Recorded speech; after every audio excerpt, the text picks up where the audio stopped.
اکی کاوریسماکی به لاویه ده بوهم فیلم که سر حیاتا بوهمین پاریس چگیریه. فیلم رش و سپی یا سال 1992 به موزیسین، رسام و نویسکاره کی حال و حکایت این حیات بوهمان را بردگه.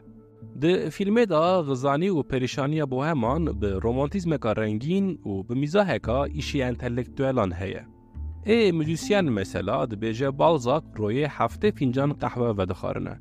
پاییز 2023 از جی به قهوهیان کتم. لاته، ماته، کورتادو، مورتادو، سرد سویک قهوه چه هیه من جرباند. سبا از دست به جغاره نکم من خالق قهوهیان گرد. لی هنک جغاره کش دبیجن وی قهوه مجبور بته جغاره بده کشاندن. ببم با همکی به قهوه و به جغاره و نرم پاریسی. چند جاران امکان من چی بون که ازرم پاریسی لی از نزانم مجد چیه خونا من لوی باجاری ناکلاور. به من تمجی وارتیکو روکی که ازرم پاریسی و خیال من بشکن.